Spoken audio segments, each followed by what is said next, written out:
Alors, il faut savoir que Frontières publie un nouveau magazine sur la France insoumise qui s'appelle LFI, le parti de l'étranger. À l'Assemblée, vous avez un kiosque où sont mis à disposition pour les députés l'ensemble des titres de presse, et la France insoumise a tenté de faire interdire le magazine Frontières dans le kiosque de l'Assemblée nationale. Ils n'ont pas réussi. Il y a le Brun-Pivet jugeant que les députés devaient avoir accès à l'ensemble de la presse. Et résultat, les assistants parlementaires des députés de la France insoumise ont organisé une manifestation dans les jardins de l'Assemblée nationale avec la CGT, et donc vous aviez des drapeaux de la CGT totalement inédits, non pas dehors, non pas devant l'Assemblée nationale, mais à l'intérieur, dans les jardins, donc vraiment juste à côté de la salle des 4 colonnes, là où les journalistes interrogent les politiques. Et donc, Éric Tegner, le directeur de la rédaction de Frontières, a envoyé 3 de ses journalistes couvrir l'événement, dont Louise qui est ici avec nous, et ces journalistes ont été tout simplement intimidés par des assistants parlementaires, des gens de la CGT, et des députés eux-mêmes, des députés du NFP, il y avait des députés PS, voilà, Arthur Delaporte, Raphaël Arnaud de la France insoumise, et ensuite, Louise vous le racontera mieux que moi, mais ils ont été exfiltrés, sortis de l'Assemblée nationale et raccompagnés à leur véhicule par des policiers pour éviter qu'ils se fassent agresser. Exactement, j'ai vu les images, bien entendu, vous avez dû les voir également, les auditeurs qui sont avec nous. Alors, donc les tensions avec LFI sont parties de cet article qui se prépare sur eux. En fait, ce qui est assez étrange, c'est que moi je m'attendais à ce que ce soit LFI qui nous fonce dedans, et finalement ça a été majoritairement le PS et le Parti communiste, les personnalités qui nous ont... moi honnêtement, ce qui s'est passé, c'est que je me suis fait bousculer. Vous avez été extraordinaire, je tiens à le dire. Merci beaucoup. Les images. Bravo, merci beaucoup. Sincèrement, on a reçu beaucoup de soutien et ça fait très plaisir. On avait différentes personnes. Au tout début, ça se passait bien. C'était relativement calme. Alors, ils mettaient des discours parce que cette manifestation était ouvertement contre Frontières, puisqu'on dérange finalement. Et là, on sort un magazine, effectivement, comme le rappelait Gauthier. C'est Gauthier, mais tout le monde l'appelle Gaël également. Donc... Non, mais qui était consacré à la France insoumise, donc parti de l'étranger. Ce magazine sortait hier matin. La manifestation, on l'apprend la veille, va avoir lieu. Le matin, c'est confirmé, donc on est envoyé là-bas. Au début, ça se passe bien, je le répète, on a les accréditations, carte de presse, etc. Donc ça se passe très bien. La manifestation va pour se terminer, ils finissent leur discours. Et en fait, à ce moment-là, je vois, donc c'était monsieur Jean-Paul Lecoq, donc PCF. Ah oui, il était chaud, lui. Non, j'étais abasourdie de ce comportement. J'étais choquée. Oui. Imaginons une fois encore la même chose si ça avait été Libération, Mediapart, face à un député du Rassemblement national.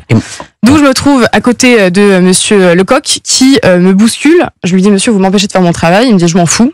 Donc c'est dit. Il me dit qu'il s'en fout. Il continue de me bousculer. Ensuite, il y a du personnel de l'Assemblée nationale qui intervient pour nous séparer. Je me fais interpeller par monsieur Delaporte, qui est député PS, qui lui commence clairement à nous traiter de fascistes chez Frontières, que c'est scandaleux, que c'est très grave, qu'on met en danger les députés, les collaborateurs, alors que je le reprécise, on a rien dévoilé, tout était public, tout ce qu'on a juste résumé était en place publique. C'est juste que c'était éparpillé, donc les gens ne prenaient pas conscience de la gravité de ce qui se passait à la France insoumise. Mais pour revenir aux faits, donc je suis, ce monsieur, et c'est pareil, il essaie de prendre mon téléphone. On voit sur un geste qu'il manque de me mettre un coup au visage. Donc je suis très surprise et je lui dis, monsieur, vous êtes prêt à frapper une femme? Ce sont les premiers à se dire grands féministes. J'étais outré, sincèrement. Et sur le moment, j'étais pas tant que ça sur le choc. On a l'extrait, si vous voulez, comme ça. Oui, bien sûr. On va rebondir dessus, mais c'est vrai que j'ai vu ces images de nombreuses fois avant que vous ne veniez. Louise, écoutez.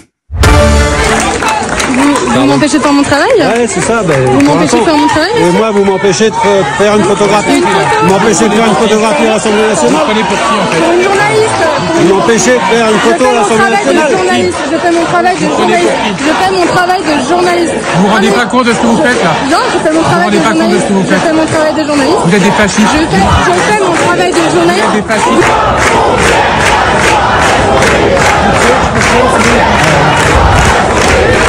Vous tapez, monsieur?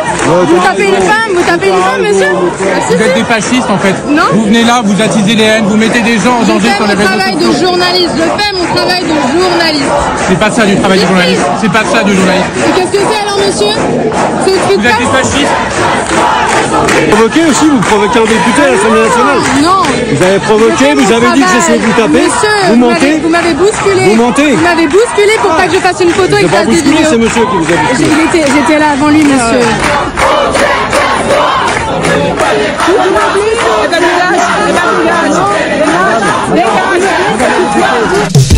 qu'on est frontières. On n'est pas des mauvais bords. Ah oui, nous ne sommes pas des journalistes à leurs yeux. Faut bien comprendre qu'à chaque fois, ils nous voient comme des militants. Mais regardez le traitement qu'on reçoit en manifestation. On est obligé d'aller avec aujourd'hui une sécurité. Bien sûr. On se fait agresser, cracher dessus, violenter. Non mais imagine, mais la même chose une fois de plus, je le répète. Ça veut dire que vous dérangez, que vous commencez à prendre de plus en plus de place, c'est ça aussi. Ah, bien sûr. Voilà. Bien sûr. Bravo en tout cas à vous, parce que très courageuse, hein, Louise, elle est excellente. Restez stoïque en plus. Bien sûr, exactement. C'est pas facile. Hein, ouais, j'imagine, vous avez eu peur en plus peut-être. En fait, c'était pas la peur, c'est avec du recul qu'on réalise ce qui s'est passé. Oui. Parce que sur le moment, moi, je me suis juste dit, mais qu'est-ce qui est en train de se passer? Comment ils sont, en fait, jusqu'où ils sont prêts à aller alors qu'on est au sein de l'Assemblée? Alors qu'est-ce qui se passerait dehors? S'il n'y avait pas de caméra, qu'est-ce qui se serait passé? C'était, j'étais entourée de monsieur Bilongo, de monsieur Delaporte, de monsieur Raphaël Arnaud, triple fichesse, qu'on le rappelle, qui est plutôt, il était très à l'aise dans cette situation. C'est une analyse qu'on a fait a posteriori avec les vidéos. Il était les mains dans le dos, très à l'aise. Les signes antifa, alors c'est des signes qui sont associés à la mouvance antifasciste. Et lui, il les connaît. La jeune garde, il était à l'aise. C'était son élément. Il avait les codes. C'était aberrant comme situation. Aberrant. Mais je lui ai dit, jamais de la vie. Mais jamais de la vie, on arrêtera. Et hier, j'ai reçu plusieurs messages déjà de soutien, mais par centaines, honnêtement, on a reçu beaucoup de messages qui font très plaisir. Et une de ces personnes me disait, j'espère que tu vas prendre un jour de repos parce que ça devait être quand même un petit peu fatigant comme journée. Mais jamais de la vie, on s'arrêtera. Et jamais de la vie, je me tairai. En fait, c'est pas à moi de me taire. Et c'est pas à nous, et c'est pas à vous, et c'est pas à CNews, et c'est pas à C8. Il y a quelques temps, c'est quand même fou. C'est le même traitement, et c'est les mêmes stratégies d'ailleurs. Alors d'abord, à partir du moment où vous êtes accrédité pour être à l'Assemblée comme journaliste, vous devez pouvoir faire votre travail en toute tranquillité. Bien donc je vous apporte mon soutien. Merci. Je pense que l'intimidation qui s'est portée sur vous n'est pas acceptable et vous n'avez pas à l'accepter. Je n'y ai pas vu ce que d'autres commentateurs ont pu voir, c'est-à-dire une violence très dure, quand bien même elle existe psychologiquement. Et donc c'est mon soutien. Je m'interroge simplement sur, alors que normalement le journalisme parlementaire c'est quelque chose de très particulier, sur ces techniques telles que Ulysse Lucet en faisant ce qu'elle a fait. Alors vous avez dit quoi? Ulysse, Élise. Élise, qu'est-ce que je dis quoi? Ulysse Lucet avec ses tests sur la drogue, au quotidien qui va au contact, aux frontières qui va aussi au contact. C'est une nouvelle forme de journalisme.